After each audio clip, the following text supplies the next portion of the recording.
She thought it would just be another night with an older man. But by sunrise, she was screaming in horror. Crawling out from his body were maggots. This was no ordinary encounter. This was the beginning of a case that left detectives speechless, doctors baffled, and a community horrified. Tonight, we uncover the disturbing truth behind what really happened inside that dark bedroom, and how one night of passion turned into one of the most shocking cases of the decade. Before we dive into this chilling story, if you love true crime mysteries that keep you on the edge of your seat, make sure you hit that subscribe button right now. Turn on notifications so you never miss a case like this one. And tell me in the comments where you're watching from. I always love seeing how far these stories reach around the world. Now, let's go back to the beginning.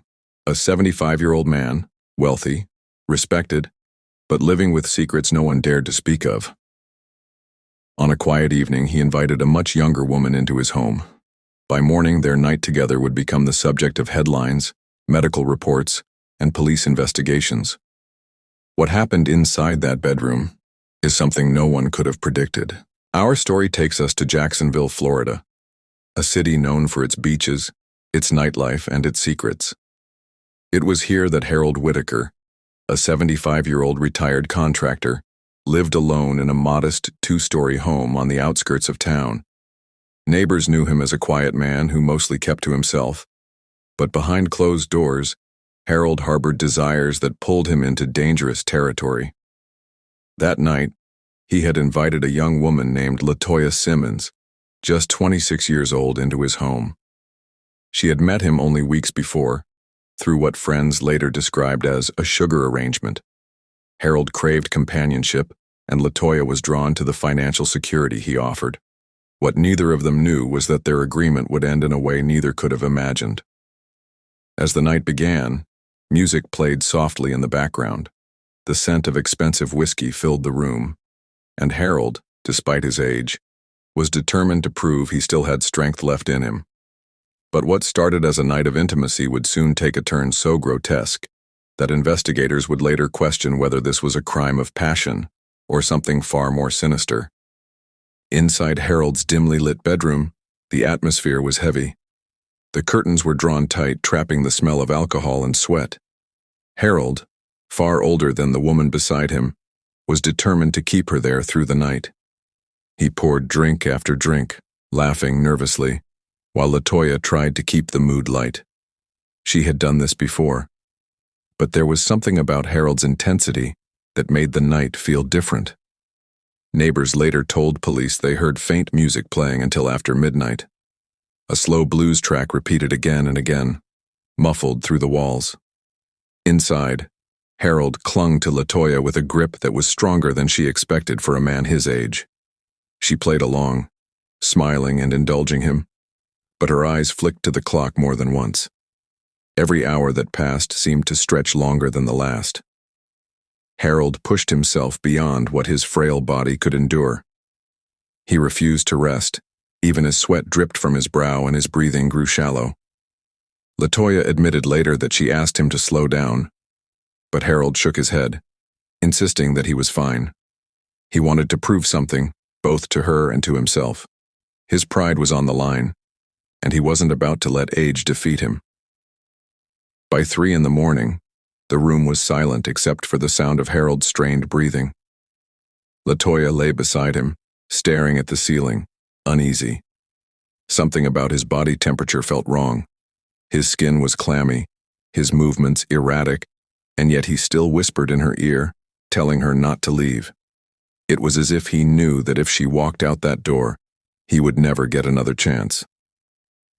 Hours passed in a blur of exhaustion and desperation. The whiskey bottle lay empty on the nightstand. The sheets clung damp to their skin. And by the time dawn began to push light through the cracks in the curtains, Harold was no longer the same man who had greeted her at the door hours earlier. Something was happening inside his body, something Latoya would soon regret witnessing with her own eyes. As the first light of morning broke through the blinds, the room carried a suffocating stillness. Latoya stirred, hoping to quietly slip out, but the sight beside her froze her in place. Harold lay motionless, his chest rising and falling in shallow, uneven breaths. His skin had turned an ashy gray, damp with sweat, and his body twitched in small, unnatural spasms. At first she thought it was exhaustion, the toll of a long night. But then she saw it.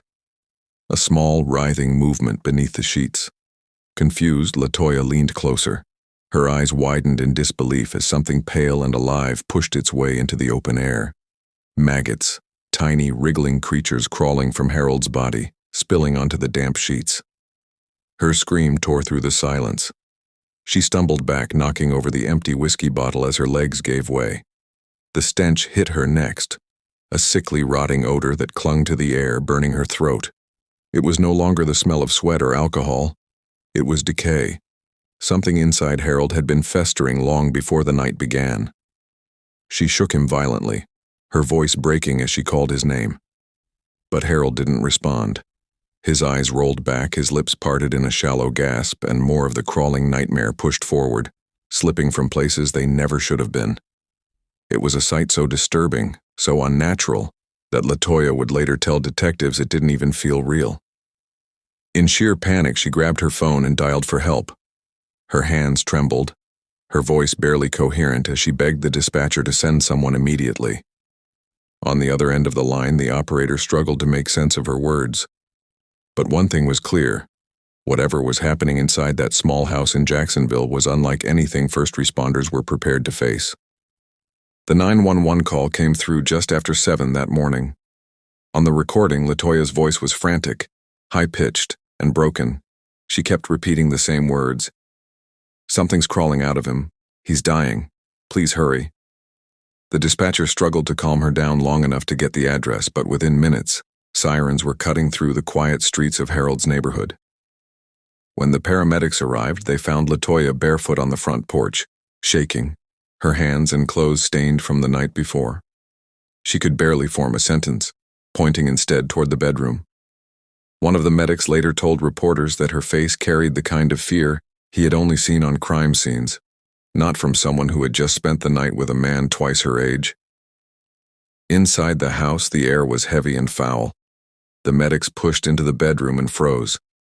Harold lay sprawled across the sheets, his body slick with sweat and pale as chalk. At first glance, it looked like a natural medical emergency, until the sheets shifted. The writhing mass of movement beneath the fabric confirmed everything Latoya had screamed about. Maggots were alive across his body, crawling in places no one could comprehend. One paramedic gagged and rushed back into the hallway. Another covered his mouth, fighting the urge to vomit. In their years of service, they had seen overdoses, heart attacks, shootings. But this was different. This was something they could not explain medically, at least not in that moment. Harold was still alive, barely, his body jerking as if every nerve was on fire, but the infestation inside him was undeniable. Within minutes, police officers joined them at the scene. Their radios crackled as they called in for backup, requesting not just detectives but also the medical examiner. Whatever had happened inside that house was no longer just a medical emergency. It was the beginning of an investigation that would leave Jacksonville reeling. By the time detectives arrived, the house had already become a scene of controlled chaos. Paramedics worked frantically to stabilize Harold, though every touch of his fragile body seemed to worsen the nightmare. Officers cordoned off the property, pushing curious neighbors back as word began to spread that something unexplainable had happened inside. Detective Marcus Holloway, a veteran in the Jacksonville Sheriff's Office, was among the first to step into the bedroom. He had seen countless crime scenes, but nothing like this. He stood frozen for a moment, staring at the frail man covered in writhing life, then turned his attention to the young woman trembling in the hallway. She was their only witness, and possibly the key to unraveling what had just unfolded. Latoya sat with her knees pulled to her chest, her eyes wide, her breathing sharp. When Holloway asked what happened, her story came out in fragments: the drinks, the music, Harold's insistence that they stay together all night. She explained how, at dawn, she woke to the movement in the sheets, to the crawling horror that should never have been there. Her voice cracked with every word, as though saying it out loud made it more real. Detectives pressed for clarity. Had Harold been sick before the night began? Did she notice any wounds, infections, anything unusual about his health? Latoya swore she hadn't. She claimed Harold was eager, almost too eager, to prove himself. If there was an illness, he had kept it buried beneath bravado and alcohol. What she witnessed in the morning, she insisted, came without warning. But as detectives took notes, a darker possibility began to circle the room. Was this a natural medical tragedy, accelerated by hidden illness? Or had Harold been poisoned, neglected, or deliberately placed in harm's way? To answer that question, they would need the medical examiner and a closer look at the man fighting for his life in that hospital stretcher. At the hospital, Harold was rushed into intensive care. Doctors and nurses surrounded his frail body, but even seasoned professionals struggled to keep their composure. The infestation was unlike anything they had seen outside of battlefield medicine. Larvae, dozens of them, wriggled beneath his skin and in areas no one could explain. The man was alive, but it looked as though death had already claimed him from the inside out. Medical staff began immediate decontamination, cutting away his clothes and sealing them in biohazard bags. The stench filled the room, thick and nauseating, as surgeons worked to remove the crawling parasites from his flesh. A young nurse later admitted she had to step outside and vomit. The hospital had seen gunshot wounds, drug overdoses, even decomposed remains. But this was something entirely different. This was a man being eaten alive while still breathing. The medical examiner, Dr. Elaine Carter, was called to oversee the case. Her first impression was simple and chilling. Harold had been suffering long before that night. His body showed signs of untreated infections, open sores, and what appeared to be necrosis, living tissue that had already begun to rot. The maggots, she explained, were not spontaneous. They were the result of advanced decay that had gone unnoticed or ignored. But there was something even more alarming. Dr. Carter noted that the speed of the infestation did not match the timeline Latoya described. According to her, Harold had been active, alive, and relatively normal just hours before sunrise. Yet medically, this level of internal decay should have taken days, maybe weeks, to reach such a horrifying state. Something didn't add up. The question hanging in the sterile hospital air was unavoidable. Had Harold been hiding a deadly illness? Or had someone, perhaps even the woman who shared his bed that night, played a role in accelerating his grotesque decline? Investigators were no longer sure if they were dealing with a medical anomaly or the opening chapter of a crime. Back at the station, Latoya was no longer just a witness. Detectives placed her in a small gray interrogation room, a single camera recording every movement. To them, her story was too convenient, too simple. She had spent the entire night in Harold's home, yet she claimed to have noticed nothing unusual until the very moment Maggots appeared. Holloway and his partner found that hard to believe. The first round of questions was gentle. When did she meet Harold? How much had she drunk that night? What exactly happened between them? But as the minutes passed, the tone shifted. Why hadn't she called for help sooner? Why did she stay through the night if she sensed something was wrong? And most importantly, could she have slipped him something? A drug? A substance that made his body vulnerable to this rapid decay? Latoya shook her head through tears, insisting she was just as shocked as everyone else. She described Harold as energetic, even forceful, throughout the night. She said he drank heavily but refused to rest, that he seemed desperate to prove his youth. If she was guilty of anything, she told them, it was naivety, thinking she could handle a man twice her age without consequence. Still, detectives weren't satisfied. They had seen too many cases where a night of pleasure ended in tragedy, and often, the survivor knew more than they admitted. To test her story, investigators ordered toxicology screens on Harold and began combing through the house for evidence, bottles, pills, anything that could explain his sudden collapse. Latoya's phone was also seized, her texts and calls now part of the record. For Latoya, the walls of suspicion closed tighter with every passing hour. She was no longer the terrified woman screaming on a 911 call. She was a person of interest. And until the medical examiner's full report came back, no one, not even Detective Holloway, could decide whether she was an unlucky witness or the architect of a horrifying crime. Days later, the results from the medical examiner landed on Detective Holloway's desk, and what they revealed stunned the entire department. Harold Whitaker had not been poisoned nor drugged. Instead, his body had been harboring an advanced, untreated infection that had slowly eaten away at him from the inside out. Doctors described it as necrotizing fasciitis, a rare but deadly condition that causes flesh to literally rot while the victim is still alive. The maggots, Dr. Carter explained, were not planted or forced upon him. They were drawn to the decaying tissue, thriving in the open wounds Harold had tried desperately to hide. Weeks of neglect, combined with alcohol abuse and his obsession with proving his stamina that night, had created the perfect storm.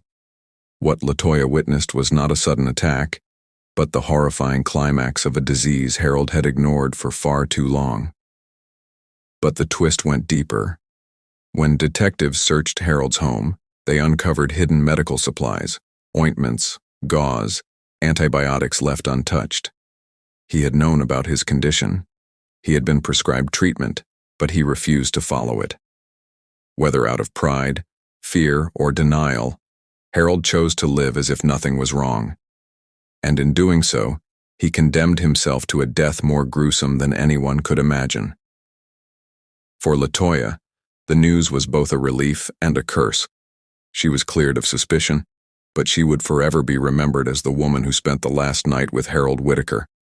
A night that ended in one of the most grotesque scenes Jacksonville had ever seen. The community, meanwhile, struggled to understand how a man could waste away in plain sight without ever asking for help. Detective Holloway closed the case with a heavy heart. There was no foul play, no killer to arrest, just a tragic story of a man consumed by denial, vanity, and disease. But the haunting image of Harold's final hours, and the woman's scream as dawn revealed the truth, would stay with investigators for the rest of their lives. In the end, Harold Whitaker's death was not the work of a killer hiding in the shadows, but of his own silence and denial. A man who wanted to appear strong, who refused to face his illness, and who paid the ultimate price in a way that still shocks everyone who hears this story. His final night was not filled with love or triumph, but with horror, screams, and the crawling reminder that time spares no one. Latoya walked away with her life, but also with memories she will never escape. For investigators, it was another reminder that sometimes the most terrifying cases are not murders at all. They are tragedies born of pride, secrecy, and decay. So what do you think? Was Harold simply a victim of his own stubbornness? Or is there more to this story than the reports revealed? I want to hear your thoughts. Drop a comment right now and let me know where you're watching from. And if stories like this keep you hooked, make sure you hit subscribe and turn on notifications so you never miss another case. Every day, we bring you chilling, true crime stories that will keep you questioning what really goes on behind closed doors. Thank you for watching. Until next time, stay safe, stay curious, and remember, the darkest truths are often hiding in plain sight.